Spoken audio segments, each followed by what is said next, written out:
Jean-François Copé, le président de l'UMP, est l'invité de Preuve par 3. Bonsoir. Bonsoir. Et merci d'honorer ce rendez-vous de Public Sénat avec l'agence France Presse et Dailymotion.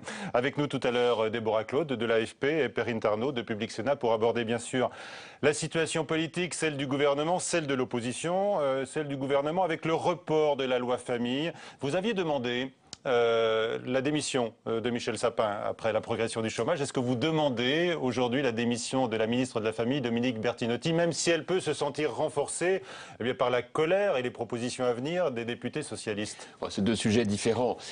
Pour ce qui concerne Michel Sapin, vous savez, il y a quand même une réalité. Le président de la République s'est engagé personnellement, a mis sa crédibilité dans la balance auprès des Français sur l'idée de dire on baissera le chômage, c'est promis, on a la solution miracle, les contrats aidés. C'est-à-dire des contrats publics, avec de l'argent public. Le pire étant d'ailleurs que dans le même temps, ils ont baissé les contrats pour l'apprentissage qui est dans l'entreprise. Bon, c'est un échec total. J'ai fait observer que dans n'importe quel pays anglo-saxon, quand c'est à ce point l'engagement personnel du président de la République... Non, mais ça y est. Non, mais c'est pas ça. Mais de toute façon, c'est une telle pantomime, ce gouvernement. C'est tellement dramatique de voir les échecs successifs, que ce soit M. Valls en matière de sécurité, que ce soit M. Sapin en matière de chômage, que ce soit M.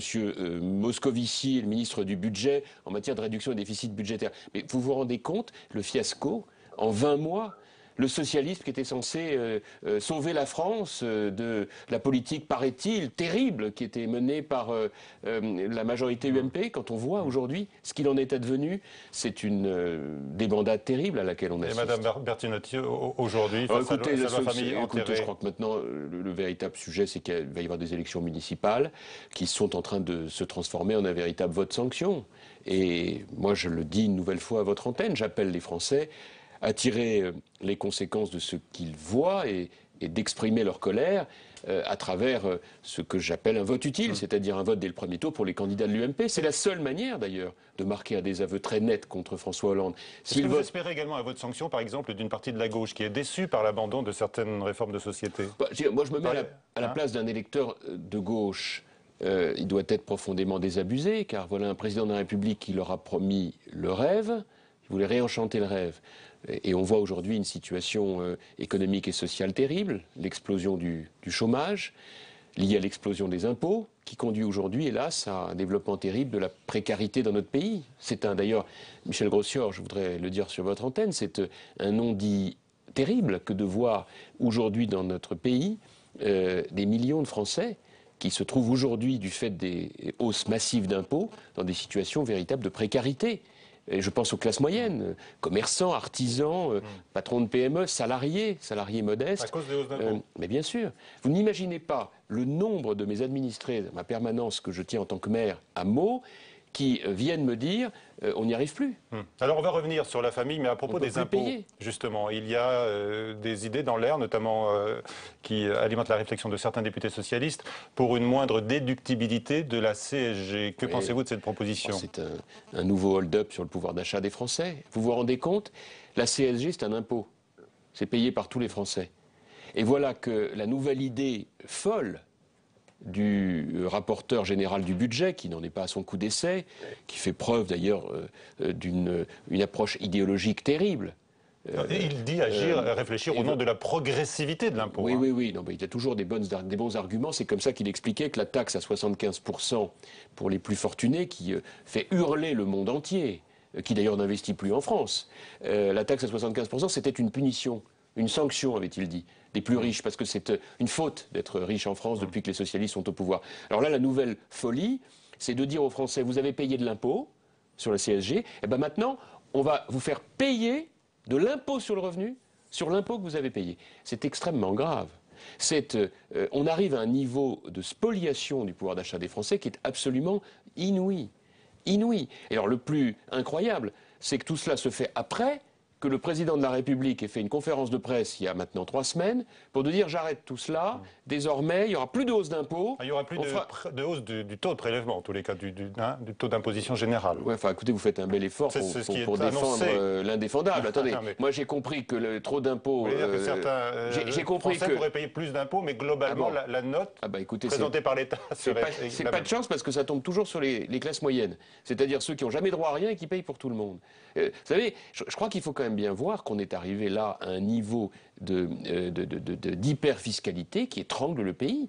Moi, je le vois, vous savez, je parcours la France dans tous les sens. J'étais hier dans le Nord, à Béthune, à Lens. J'ai parlé avec beaucoup de Françaises et de Français. J'en ai croisé dans le train. On a quasiment fait une réunion dans le train, tellement les gens venaient me dire on n'en peut plus.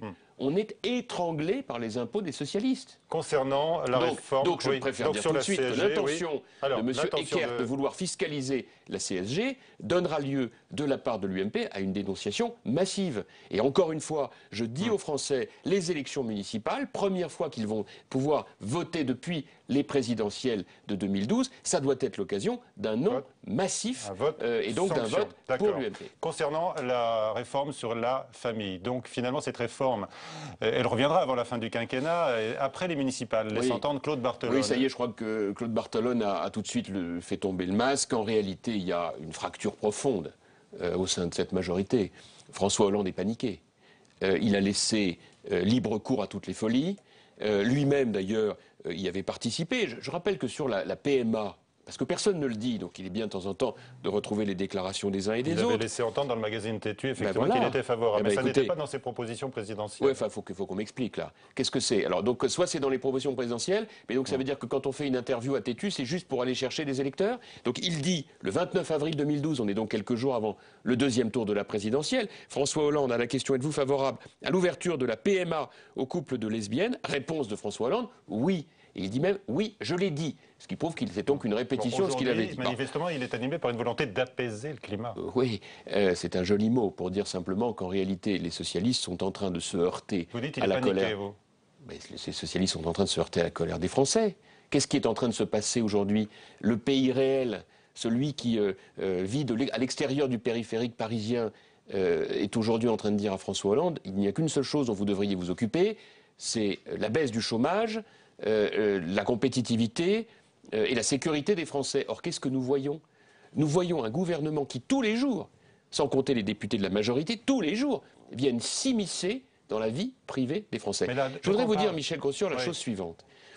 La grande leçon qu'on doit tirer de tout ce qui est en train de se passer, la grande leçon, c'est qu'en réalité, les Français ne supportent pas que l'on vienne en permanence, depuis le gouvernement, s'immiscer dans leur vie privée. Je souhaite, moi, j'aspire à une société, à une société du libre choix. Laissons les Françaises et les Français choisir, dans le cadre des lois existantes, leur mode de vie, plutôt que de venir s'occuper de leur vie conjugale, de venir s'occuper, et quand même on pourrait l'évoquer, avec la théorie du genre de l'éducation des enfants. Pourquoi croyez-vous que tant de Français soient inquiets?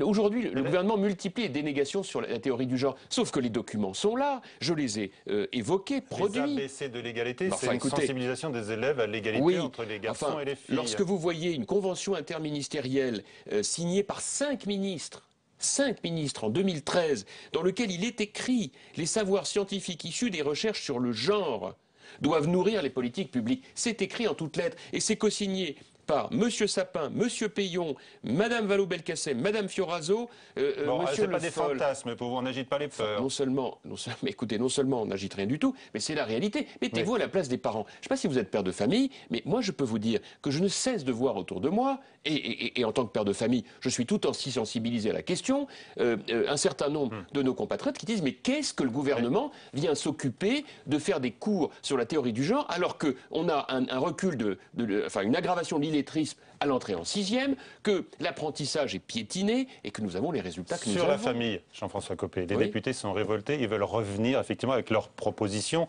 Les députés de gauche. Les députés socialistes, mais vous dites qu'ils veulent s'immiscer dans la vie intime, mais il s'agit de pacifier le divorce.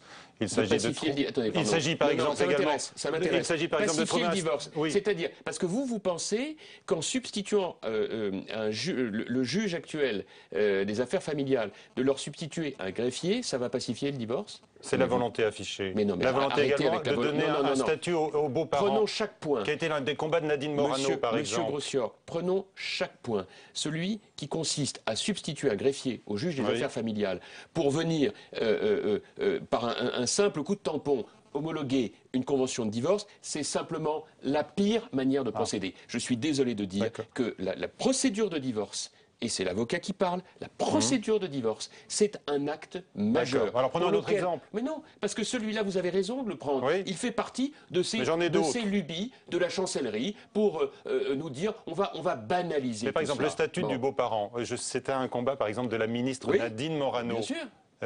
Donner un statut à ces personnes qui s'occupent des enfants dans les familles recomposées. Mais je n'ai pas de problème avec l'idée d'évoquer un statut protecteur pour les beaux-parents. Mais le problème, c'est que dans la loi en question, on se moque des Français et en l'occurrence, on se moque des députés de l'opposition. On nous dit, avec la bouche en cœur, il n'y aura rien sur la PMA et la GPA. Sauf que, là, dans la même semaine, Mme Fioraso, encore ministre, nous a expliqué qu'il pourrait y avoir des amendements.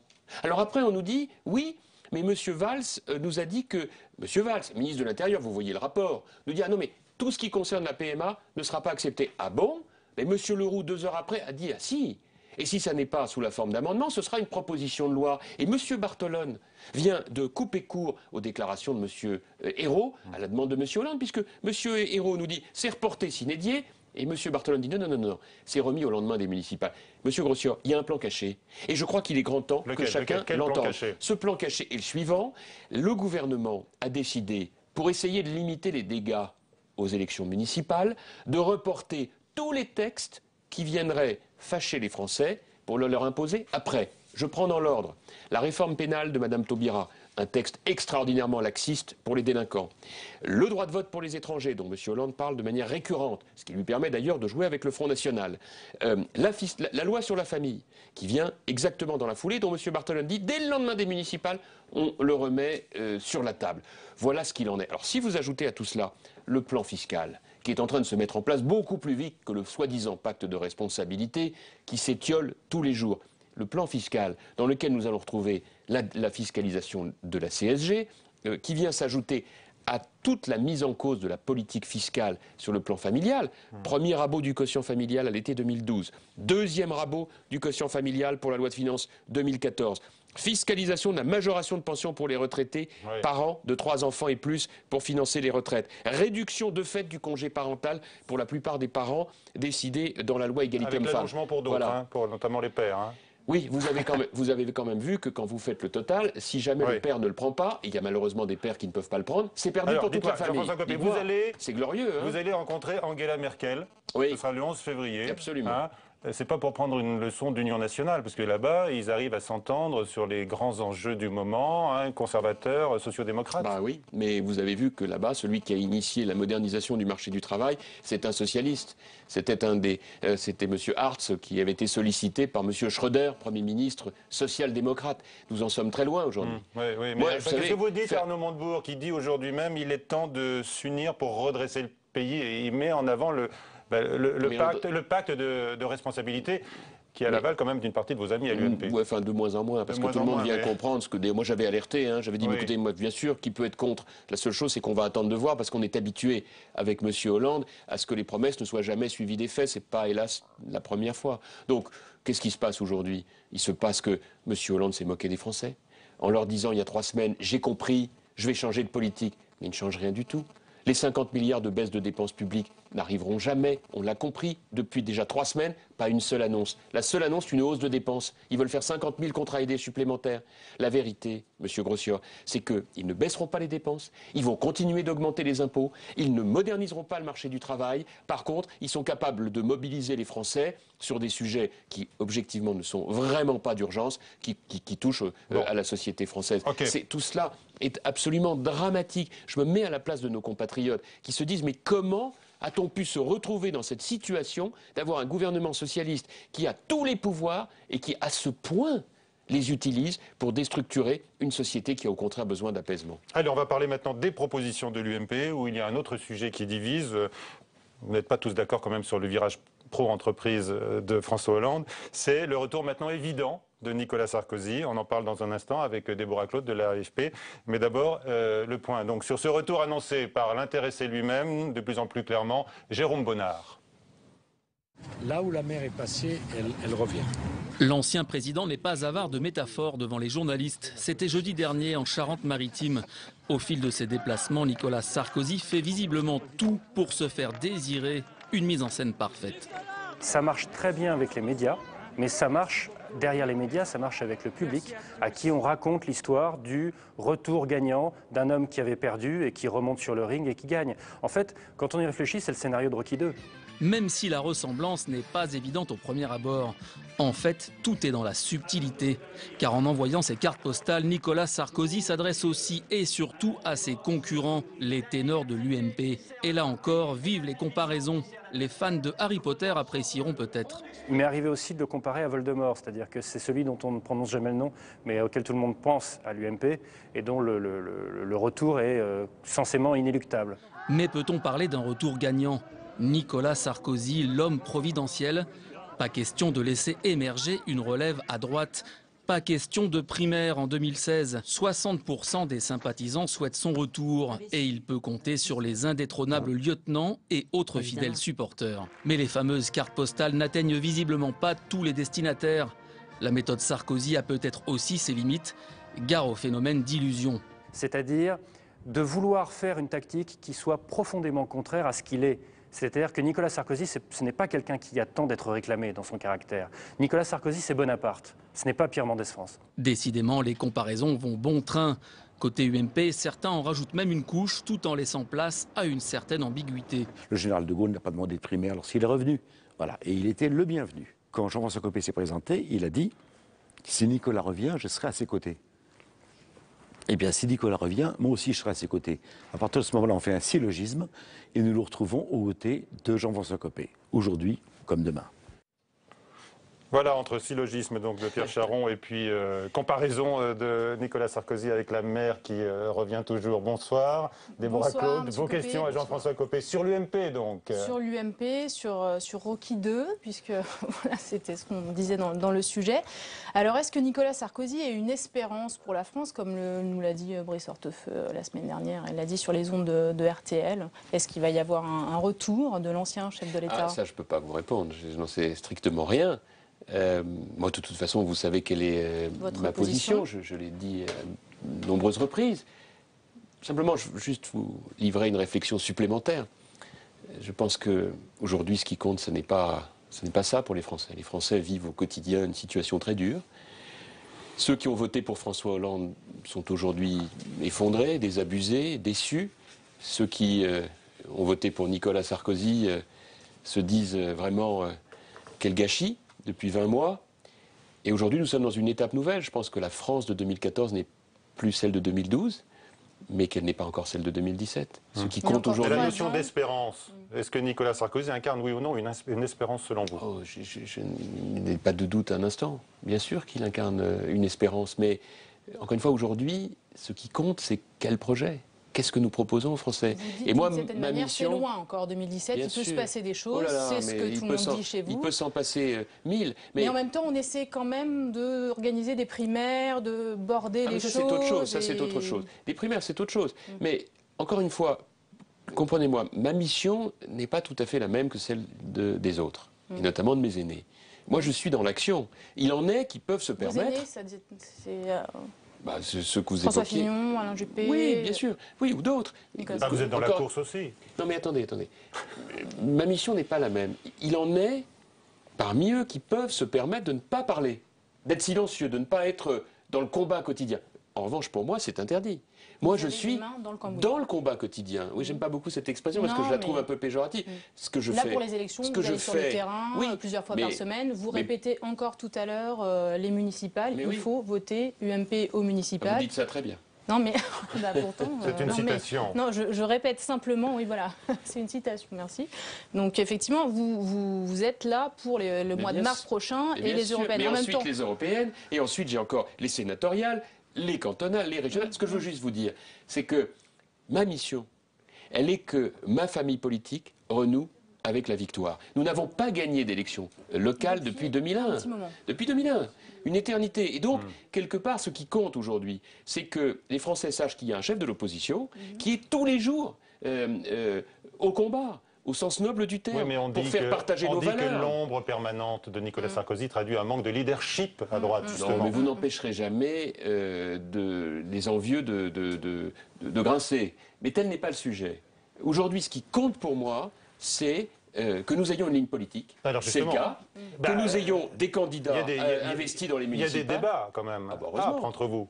Sur la ligne. Ah bah, je ne suis pas d'accord. J'ai des débats, mais ils sont passionnants. Et la ligne politique, elle a été actée. Il y a un fait nouveau quand même. On a fait un conseil national. C'est-à-dire. Fin janvier. Oui, fin janvier. Le 25 janvier. Paraphé Mais le dites document. pas ça. Attendez, 93% de vote favorable de tous les cadres. C'est un moment très important. Au contraire, ça a été adopté à l'unanimité, à la fois par mes amis d'équipe dirigeante et ensuite par 93% des Mais il y a des cadres personnalités de qui comptent, comme François Baroin, Alain Juppé, qui ont trouvé que votre programme, il vous l'attribue, est trop libéral. Vous l'aviez évoqué tout à l'heure dans la première partie de cette émission, Jean-François Copé. Il y a plusieurs sur les familles, quand même, baisses dans le d'impôts que vous annoncez, sur les économies budgétaires, 130 milliards d'euros. Bien sûr, ça a été adopté là aussi à 93% des militants. Vous avez évoqué il y a un instant la modernisation du marché du travail. Bien sûr. Mais concrètement, par exemple, ça veut dire quoi vous pourriez, par exemple, imaginer une modulation du SMIC, voire la suppression du SMIC? Oh, non, c'est pas à ça que j'ai pensé. Non, on a pensé à bien d'autres choses. On a pensé, par exemple, à l'idée d'en finir avec les 35 heures. Et de dire désormais, c'est la négociation par entreprise ou par branche qui va faire le temps de travail, l'organisation dans l'entreprise, plutôt que ces espèces d'immenses barnums interprofessionnels où on mélange le secteur du BTP, le secteur du nucléaire, le numérique, l'hôtellerie, etc. Bon, donc typiquement, on finit avec les 35 heures dans le secteur privé, mais aussi dans l'administration. Imaginez demain des fonctionnaires moins nombreux, mais mieux considérés, mieux payés. Repenser, quand on dit baisser de 130 milliards, c'est 10% de la dépense publique. Ouais. Aujourd'hui, un ménage, une entreprise est dans la difficulté, eh bien, il peut lui arriver de faire 10% d'économie.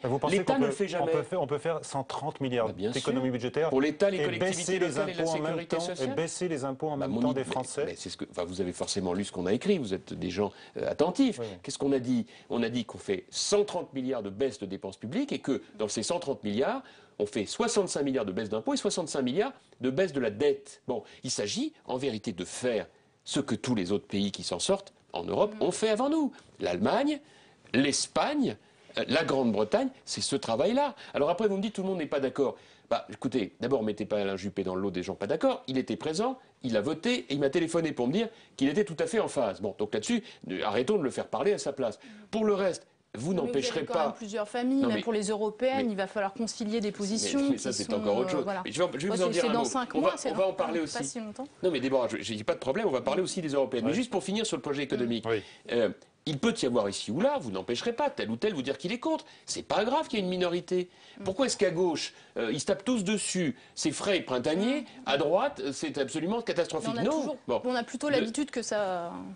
Bah non, ça dépend des moments, la droite. Mais là, justement, on a vraiment eu une unanimité très forte. Pourquoi, d'ailleurs, je vais vous dire, c'est très simple. Qu'est-ce qu'ils veulent, les Français? Qu'est-ce qu'ils veulent? Quand on parle avec eux, qu'ils soient d'ailleurs de gauche ou de droite, ils vous disent quoi? Un, on veut plus de liberté économique. On n'en peut plus des contrôles d'inspection du travail, des rigidités, des impôts et des charges. Plus de liberté économique. Deux, les Français nous disent, on veut rétablir l'autorité de l'État. Ça tombe bien, c'est dans notre projet. Et trois, on veut de l'égalité des chances, l'égalité des droits et des devoirs, l'égalité des efforts. Pourquoi l'État fait jamais d'efforts alors que nous on en fait? Ben voilà, le projet de l'UMP, c'est ces trois piliers. Il faut arrêter de vous taper dessus, les Français, dans le train quand vous parlez avec eux. Écoutez, pour tout vous dire, il peut arriver qu'ils le disent, mais il est vrai que c'est une question que vous nous posez beaucoup plus souvent qu'eux. D'accord. Parce que vous êtes énormément là-dessus, alors qu'en réalité, quand on fait l'inventaire des choses, ben, ça va pas si mal que ça, l'UMP. Quand je vois ce que nous étions à la fin 2012, c'est-à-dire dans cette période à la fois de deuil après les élections présidentielles, que nous avions perdues, et de crise interne à la suite de mon élection. Bon. Entre-temps, l'année 2013, je l'ai consacrée à rassembler et à réconcilier. J'ai fait un choix qui consistait à dire, pour y arriver, je ne réponds plus aux injures, aux insultes et aux caricatures dont j'ai été l'objet. Ça m'a pesé, parce qu'on en a dit des horreurs sur moi.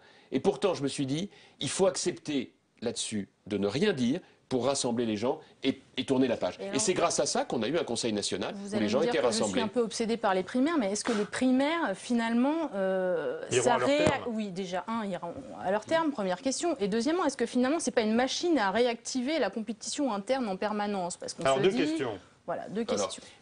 Bon. Parce que certains pensent ça oui, mais dans votre... écoutez-moi, quand c'est la gauche qui fait des primaires, on dit que c'est démocratique. Quand c'est la droite qui fait des primaires, on dit c'est la machine à s'entretuer. Il faudrait savoir. Oui, mais parce que chez vous, c'est Bonaparte, c'est Rocky II. Il y a la culture du chef. C'est ça. Il y a la culture du chef. Effectivement. Et d'ailleurs, au Raffarin dit... donc ça veut dire quoi alors chez nous? S'il y a 60% de gens qui veulent un candidat, il n'y aura pas de primaire. Alors, c'est la question. Aussi, c'est la question. Bon, écoutez. Est-ce que Beaucoup le de questions, processus, vous pouvez nous dire ce soir, en tant que président de l'UMP, vous avez mis sur les rails effectivement les primaires, est-ce qu'il ira jusqu'à son terme? Bien sûr, il y a des statuts. Il ira jusqu'à son Mais il y a terme. des statuts. Ces statuts ont été adoptés à une écrasante majorité. Ils pourront être défaits à une écrasante majorité également?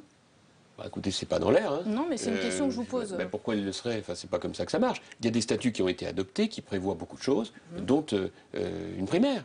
Donc, moi, je suis aujourd'hui garant de ces statuts, comme le sont d'ailleurs toutes les personnalités qui les ont élaborés et soumis au vote. Ne pas passer par ces primaires serait un risque pour l'UMP de division, justement, hein, au premier tour de la présidentielle, avec le risque, comme l'a souligné François Fillon, de faire passer le candidat du Front National. Oui, là, il y a un risque. Donc, mais, écoutez, si vous avez 5 candidats de l'UMP qu'on n'a pas départagés avant et qui se retrouvent candidats à la présidentielle au premier tour, c'est un problème. donc Nicolas Sarkozy doit le comprendre. Est-ce que vous allez inviter les centristes à votre primaire? Tiens, une petite question comme ça, à long terme. Écoutez, j'en sais rien. Ils ont, j'imagine, leur propre désignation de candidat. J'ai pas vraiment réfléchi à ça. Puis vous savez, nous, on a des centristes à l'UMP. Vous évoquiez Jean-Pierre Raffarin, Marc-Philippe Daubresse. Il y a tout un courant humaniste et centriste qui est très important à l'UMP. Mais je voudrais juste vous dire la chose suivante. Je vous en ai déjà dit beaucoup sur les primaires. Je ne peux pas vous en dire plus. Pour une raison simple, c'est que moi, aujourd'hui, mon agenda numéro 1, c'est l'année qui vient, c'est les municipales, c'est les européennes, c'est les sénatoriales. C'est pour ça que je vous disais tout à l'heure, il en est qui peuvent se taire, parler une fois tous les 36 du mois, avoir une parole rare, donc très oxygénée. C'est pas mon cas. Moi, je suis amené à être jaloux de François Fillon, là deux personnes, si ce n'est deux. Mais non, mais attendez, il n'y a pas besoin de mettre des noms. Il y a des gens qui, n'étant pas en responsabilité immédiate, n'ont pas besoin de parler tous les jours. Bon, or, dans la place qui est la mienne, comme mon ami Christian Jacob à la présidence du groupe à l'Assemblée nationale, nous sommes au combat tous les jours. Parce que c'est notre rôle, c'est ma mission que je vais faire. Vous avez enduré au plus fort de la bataille pour la présidence avec François Fillon, on s'en souvient effectivement. Mais quand vous entendez aujourd'hui Henri Guénaud, qui lui a été traité de joueur de grosse caisse, c'est ça, dire que vous êtes un joueur de pipeau. Vous encaissez encore, là? Non, mais c'est rien, c'est pas grave. Encore une fois, mettons pas tous. Vous savez, s'il faut faire la liste de tout ça, ça n'a aucun sens. C'est pas grave. Bon, ok, on connaît son tempérament, il s'est mis en...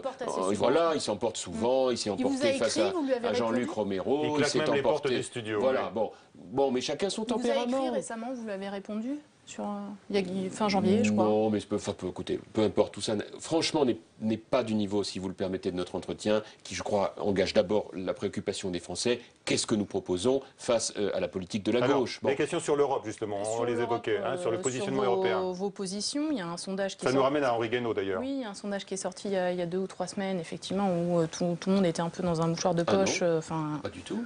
Si on parle du même sur les intentions de vote? Oui, c'est ça. Pas du tout. En tous les cas, le Front National était devant. Voilà, le Front National était... Non, rentrons dans le détail. C'est là où je pense qu'il est vraiment important que, puisque vous, dans votre métier, vous êtes tellement attaché à lire les sondages, vous les lisiez. Ça fait une chose en commun, un peu quand même, reconnaître. Oui, enfin ça, écoutez, moi c'était une chose qui m'a beaucoup frappé. Je fréquente beaucoup vos confrères de la presse internationale. Ils sont eux-mêmes impressionnés de voir combien vos jugements sont d'abord orientés par le sondage. C'est-à-dire que vous pouvez être un ministre nul, si vos sondages sont très bons, personne n'en dira du mal. À l'inverse, si jamais vos sondages sont mauvais, vous pouvez même faire des choses formidables, ça ne marchera pas. Je pense peut-être que c'est la question. C'est un vrai sujet. Mais puisque vous en parlez, juste une chose, au moins lisons-le correctement. Que dit ce dernier sondage? Premièrement, le Front National perd 3 points. Personne ne l'a écrit. Deuxièmement, nous sommes dans la marge d'erreur entre le Front National et l'UMP. C'est 21%, c'est 21 points. Non, mais écoutez, je crois que c'est 23 pour l'un, 22 pour l'autre. Bon. Et deuxième élément, vous dites un mouchoir de poche, mais vous avez vu ce mouchoir, vous? Le PS s'effondre. Il est derrière. Le vrai fait nouveau, c'est que le PS s'effondre, comme prévu d'ailleurs. Oui. Bon, donc je recommande quand même qu'on ne surévalue pas en permanence sous prétexte qu'il faut faire vendre le Front National, dont chacun peut constater aujourd'hui. Il est surévalué pour vous dans les commentaires. Écoutez, il y a déjà une chose que les sondages ne montrent pas, c'est le taux d'abstention. Il sera forcément très fort à gauche. Comment voulez-vous qu'un électeur de gauche ait envie d'aller voter aujourd'hui pour un candidat socialiste qui va lui dire « je soutiens François Hollande tellement il est formidable ». Alors, on l'a dit tout à l'heure, dernière question quand même sur le positionnement européen, on a envie de savoir, parce que vous dites la ligne je crois que c'est bien d'aller au fond. La ligne politique est claire, vous dites pour redresser intéresser la France. Mais sur la question européenne, on se pose des questions, n'est-ce pas, Déborah? Vous avez chez vous des souverainistes, des gens qui sont un petit peu plus... Euro-enthousiastes, voilà, eurosceptiques. Il y en a, mais le vrai sujet n'est pas celui-là. Le vrai sujet est le suivant. L'UMP est profondément européenne. Je suis profondément européen. Mon identité est française et en même temps à l'intérieur de l'Europe. Nous commémorons le centenaire de 14-18. On peut être quelques-uns à rappeler à nos concitoyens que l'Europe dans laquelle nous vivons aujourd'hui est une Europe de paix. En même temps, j'aime passionnément l'Europe et donc je me sens très libre pour dire que j'en veux une autre, que je veux profondément la changer, que je veux une Europe efficace, une Europe qui protège les citoyens, une Europe qui protège nos marchés quand les marchés américains se protègent ou les marchés chinois se protègent. Je veux une harmonisation fiscale et sociale. Bref, je veux qu'on réécrive Schengen. Bref, il y a toute une série de sujets, nous aurons l'occasion d'en reparler, sur lesquels je veux changer l'Europe. Mais ma grande différence, et celle de mes amis avec le Front National, c'est que le Front National veut sortir de l'Europe, veut organiser le suicide du pays en revenant au franc français qui ruinerait immédiatement des millions de salariés et de retraités. Quant au Parti socialiste, excusez-moi, il porte la responsabilité numéro 1 de l'affaiblissement de la France en Europe à travers le comportement du président de la République face à Mme Merkel. Donc permettez-moi de vous dire que sur ces sujets, nous avons effectivement une ligne qui est très, très offensive. Oui, nous aimons l'Europe, mais on en veut une autre. Merci Déborah. Allez, troisième partie de l'émission tout de suite avec Perrine Arnault qui nous rejoint. Vous avez dit que vous avez souffert pour votre image lors de cette guerre au sommet pour l'UMP. L'image de François Fillon a également pâli un peu depuis. Mounir Soussi. Pour la saison 2 de sa présidence à l'UMP, Jean-François Copé veut changer de rôle. Fini le costume de méchant de service. Après être passé pour la brute à l'issue de son duel avec François Fillon, il cherche à se mettre dans les habits du bon. Ses premières interventions médiatiques du mois de janvier étaient des interventions beaucoup plus douces, beaucoup plus en rondeur, moins cassant, moins carré, moins direct, et essayer surtout d'éviter les critiques des camarades de parti. Un pari raté, ce week-end, il a échangé des noms d'oiseaux avec Henri Guénaud, des conflits qui brouillent son image. Résultat, à droite, même Manuel Valls est plus populaire que lui. Des sondages bas qui ne l'incitent pas à changer de ligne. Lui, il n'essaie pas de jouer une autre musique qui est plutôt celle justement de ses rivaux, qui essaie de se positionner, pacte de responsabilité, c'est acceptable, dit Jean-Pierre Raffarin, on peut peut-être faire un bout de chemin, disent quelques cadras. Donc lui, par contre, il n'est pas du tout dans cette voie-là, et quand il attaque la gauche, il attaque frontalement.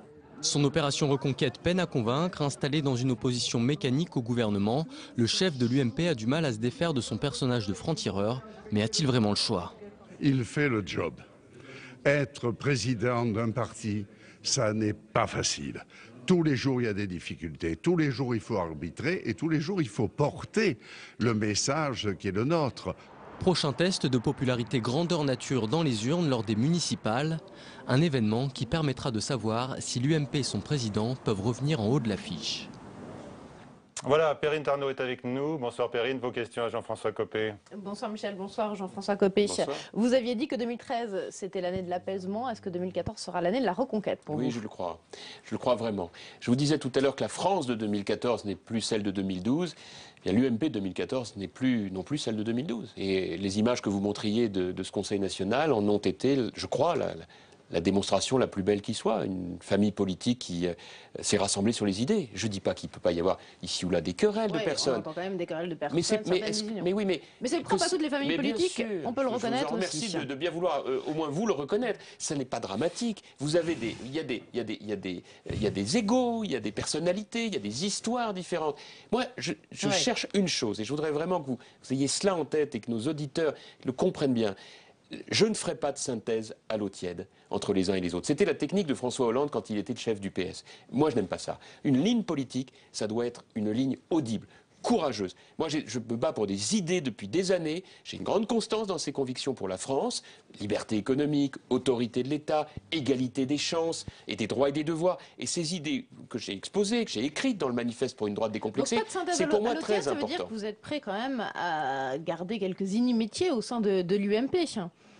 Mais personne n'a envie d'inimitié. Mais je crois qu'il y a deux choses. Vous avez des inimitiés personnelles qui peuvent souvent relever, il faut bien dire, de jalousie. Il n'y a rien à faire. Après, vous pouvez avoir, non pas des inimitiés, mais des divergences.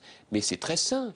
Enfin, depuis quand on imagine qu'un grand parti politique, 320 000 militants, c'est le premier parti militant de France, exige qu'on aligne tout le monde? Nous avons rassemblé les familles gaullistes, dont je suis issu, centristes, libéraux, radicaux, enfin tous ces gens ont une histoire. Ce qui compte, c'est ce qui nous rassemble. Donc vous faites le job, c'est ce que disait Jean-Claude Gaudin dans le reportage qu'on vient de voir, et vous l'avez dit à plusieurs reprises dans l'émission. Vous Lui mettez aussi, les mains. d'ailleurs, il le fait. Je dois dire que le combat qu'il mène à Marseille est héroïque, et moi je pense Il y a bien une souvent petite à lui. question sur Marseille, justement, avec la candidature cette semaine de Pape Diouf. Est-ce que c'est un bon point pour Jean-Claude Gaudin, dans le sens où ça va plutôt dans le sens de la division de la gauche à Marseille? Je crois surtout que face à une majorité sortante, celle de Jean-Claude Gaudin et tous ceux qui l'entourent, qui a un bilan remarquable dans de très nombreux domaines à Marseille, vous avez une gauche qui est profondément divisée et qui essaie de se retrouver ponctuellement pour essayer de se partager les places, mais qui est profondément divisée. L'école Guérini d'un côté, Menucci de l'autre, et puis voilà Pape Diouf qui vient se mettre au milieu. Tout ça montre qu'il n'y a pas un projet très puissant. Et je voudrais, puisque vous me posez la question, vous dire que je suis, comme je crois beaucoup de Français, scandalisé de voir la manière dont les ministres socialistes défilent à Marseille. Quand je vois les mauvaises polémiques qu'ils ont cherchées à Nicolas Sarkozy en d'autres temps, j'espère qu'on va intégrer dans le compte de campagne de M. Menucci les déplacements à grands frais de tous ces ministres.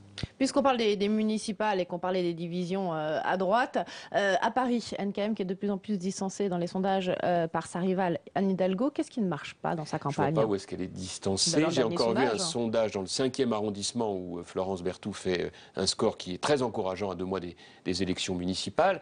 J'ajoute que les sondages, soyez prudentes, parce qu'en réalité, ils ne mesurent pas le taux d'abstention. Personne ne sait que si les socialistes vont aller vraiment voter pour soutenir leur Vous misez beaucoup sur candidat. l'abstention, la nouvelle abstention de gauche, là, manifestement, pour les prochains scrutins. Enfin, c'est pas moi qui le dis, je veux dire, c'est une évidence. C'est la crainte de la gauche. Bah oui, c'est la crainte de tous ceux qui se disent, bah tiens, si les gens ne vont pas voter à gauche, il se passera quoi? Alors la campagne de Nathalie, mais moi je vais vous dire, elle fait une campagne formidable dans un contexte épouvantable. Monsieur Delanoë, Madame Hidalgo ont totalement verrouillé leur système, arrondissement par arrondissement. Donc le contexte est difficile aussi pour elle à droite, avec les divisions. Les dissidences. Mais ça, bien sûr, tout le monde les regrette, les dissidences. Mais en même temps, le jour de l'élection, les électeurs, ils vont voter utile, vous savez. Quel est le sujet premier? Monsieur Delanoë, il a mis Paris par terre. Aujourd'hui, Paris est complètement étouffé. Bon, du point de vue du rayonnement économique, du rayonnement culturel, cette capitale mondiale n'a plus de souffle. Donc je souhaite de tout cœur que Nathalie Kosciusko-Morizet puisse insuffler, avec la génération qui est la sienne, une autre dynamique pour Paris, bien sûr. Je le souhaite pour les Parisiens. Sur Europe 1, hier matin, vous avez dit, Jean-François Copé, que les médias embrayent le pas à Manuel Valls avec une aisance qui devient franchement antidémocratique. Qu'est-ce que vous avez voulu dire par là? Je vais vous donner un Est-ce exemple très que vous concret. dire que les journalistes sont tous des vendus? Non, enfin écoutez, qu'est-ce que c'est de faire? Vous faites du mal inutilement. Non, écoutez. Non, mais vous parlez de médias antidémocratiques. Non, je n'ai pas parlé de médias. J'ai repris exactement votre Non, propos. je n'ai pas parlé de médias antidémocratiques. J'ai dit que c'était un positionnement qui pouvait poser un vrai. Je vais vous donner un exemple, comme ça vous allez tout de suite comprendre. Monsieur Valls fait une interview chez vos confrères du JDD dimanche dernier. Longue interview. 3 jours avant, il a présenté, il était obligé, des résultats catastrophiques en matière de lutte contre l'immigration clandestine et de lutte contre la délinquance. Des résultats dignes de ce qu'avait fait monsieur Vaillant 15 ans avant. Il ne lui a pas été posé une seule question sur ce sujet dans cette interview. Vous ne trouvez pas ça troublant? C'était pas l'objet de l'interview. Comme vous le défendez bien. Manuel Valls ou le JDD? Je ne sais pas, on va dire celui de vos confrères qui n'a pas pensé avoir l'idée. Et vous me dites ça parce que vous pensez que nous, quand on est interrogé, on a le droit en permanence à toutes les questions. Je veux juste vous dire une chose. Le bilan de la délinquance était 10 jours avant. Il me semble que le JDD en avait parlé dans son édition du dimanche précédent. Non, mais attendez, excusez-moi. L'immigration, c'était 2 jours avant. C'était le vendredi. C'était le vendredi. D'ailleurs, on a été un certain nombre à même se demander si Manuel Valls ne faisait pas monter cette espèce d'approche qui a scandalisé tout le monde, de comparaison avec les années 30, qui était une honte. Pour masquer ses mauvais résultats. Pour masquer ses mauvais résultats. Mais que celui qui l'interroge n'ait pas la présence d'esprit sur, je ne sais pas combien, 6 ou 7 questions, d'en poser au moins une pour dire est-ce que vous n'avez pas un problème avec les résultats de votre politique, ça en dit quand même long sur le fait que quand un ministre de l'Intérieur a des sondages élevés, on n'ose pas le contester. Or, je prétends que dans cette affaire, le sujet majeur, ce sont les résultats de ce gouvernement qui sont, dans tous les registres de l'action publique, des résultats catastrophiques. Et ça, c'est inacceptable. Alors, quant aux manifestations et à la manière dont Manuel Valls en a parlé, je le redis sur votre antenne, il est absolument scandaleux qu'il ait osé faire un parallèle avec les années 30. Mais quand on Scandaleux. parlait, là, il parlait du jour de colère, on est Oui, d'accord. enfin, vous avez compris qu'il a- dit il y a un Vous instant... avez compris, Monsieur Grossior, Oui. qu'il a, de manière extrêmement méthodique, créé les conditions de présentation de la manifestation d'avant-hier, de dimanche dernier, qui était une manifestation pour le coup pacifique et qui n'avait rien à voir avec les délires extrémistes que j'ai moi-même condamnés de la semaine d'avant, et que le fait de vouloir les amalgamer n'a qu'un seul objectif, repris en boucle par tous les ministres et par certains médias, hélas, c'est d'expliquer qu'il y a un complot qui unirait la droite et l'extrême droite. Or, je n'accepterai jamais ce procès d'intention. Concernant Nous la n'avons manifestation, jamais toléré la moindre alliance avec l'extrême droite, contrairement à la gauche, qui fait de l'alliance avec l'extrême gauche l'alpha et l'oméga de sa conquête du pouvoir. concernant la manifestation de dimanche dernier, vous avez rappelé votre constance il y a un instant, Jean-François Copé, sur les grands sujets économiques notamment. Vous vous êtes engagé pour la laïcité fortement, Oui. régulièrement. Mais ça ne vous gêne pas de voir dans la rue quand même des rassemblements qui unissent une droite chrétienne très conservatrice et puis des musulmans rigoristes, voire intégristes? Bah, écoutez, moi je n'ai pas fait l'inventaire de ceux qui manifestaient ou pas dimanche. On a entendu les témoignages, les non, mais justifications attendez, des gens qui sont là. Moi, encore une fois, je trouve qu'on fait un peu trop parler tel ou tel manifestant. C'est le charme des chaînes d'information permanentes. On est un peu dans une hyper-actualité. Je voudrais juste dire la chose suivante. En même temps, c'est pas Chacun dans sait. la rue, oui. Oui, enfin, il faut le faire de manière scientifique alors, parce qu'à un moment, il faut compter. Et personne ne compte. On se contente d'une image, et puis ça permet de prendre un angle, et malheureusement, c'est toujours le même angle. On n'a pas de chance dans ce pays, c'est toujours comme ça. Bon.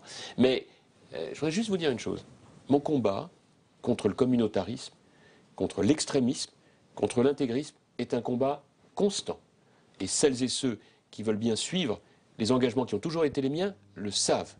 C'est pour moi la condition d'une laïcité positive dans le pays. C'est-à-dire la liberté pour chacun d'exercer son culte, à condition qu'il respecte celui des autres et qu'il respecte les lois de la République. Je veux juste faire observer une chose. Je suis frappé de voir comment des millions de Français, quelle que soit leur confession, et quelle que soit leur intensité de pratique, qu'ils soient très religieux ou pas très religieux, parce que ce n'est pas interdit d'être très religieux, hein, ça fait aussi partie de la liberté. Mais je suis frappé de voir comme tant de Françaises et de Français sont simplement choqués dans leur intimité par les projets gouvernementaux. Comme si Est-ce que vous êtes ils en ont frappé assez d'entendre le gouvernement. Frappé, peut-être un peu dépassé par un mouvement que vous ne maîtrisez pas. D'ailleurs, vous n'aviez pas appelé à rejoindre cette manifestation dimanche dernier, la manif pour tous deux, là. Mais pourquoi vous me dites pas vu venir? D'où ça sort qu'on n'a pas vu venir? J'ai dit depuis toujours que j'entendais et comprenais parfaitement le message des Français qui manifestent, qui sont exaspérés. Et vous avez vu, il n'y avait pas de banderole extrémiste. Il y avait juste des centaines de milliers de Français à Paris et à Lyon qui en ont juste assez de voir un gouvernement s'immiscer dans leur vie privée, dans leur vie intime, et qui le disent. Alors après, vous me dites, je n'ai pas appelé, mais je n'ai pas vocation à être dans la rue à chaque fois que des Français contestent François Hollande. Moi, je suis désolé, je suis par ailleurs omniprésent, grâce à vous, dans les médias, à l'Assemblée. Je dis, comme mes amis de l'UMP, tout le mal que je peux penser de tous ces projets socialistes. Mais enfin, après, chacun organise sa propre, bien sûr, opposition, c'est normal. Vous demandez toujours la démission de Michel Sapin? On l'a dit déjà. On en a dit un Vous mot l'avez dit un mot tout à l'heure. C'est plus trop d'actualité, mais Bon, bon, c'est pas alors, ça, néanmoins... Non, parce que c'est notre invité la semaine prochaine. Il a déclaré, il a dit, bon, c'est le degré zéro de la politique, oui, de demander ma démission. Vous avez peut-être un message à lui faire passer. On lui transmettra pour la semaine prochaine. Non, je pense qu'il y a tellement peu il y a tellement peu d'humilité dans tout cela. Enfin, je sais pas, je serais ministre du Travail, je me serais engagé personnellement sur un résultat. Je suis désavoué au-delà de tout par la politique que je conduis. L'honnêteté intellectuelle, c'est d'en tirer les conséquences. Dieu sait s'ils passent leur temps à taper sur leurs prédécesseurs. Il a bon dos, l'héritage. Mais enfin, maintenant, ça fait 2 ans. Donc l'héritage, ça ne va pas pouvoir le faire encore très longtemps. Jean-François Copé, merci. Merci à vous d'avoir été avec nous cette semaine. Merci, Perrine. Donc à la semaine prochaine avec le ministre du Travail. On poursuivra bien sûr ce dialogue à distance. Merci à tous et donc à très vite.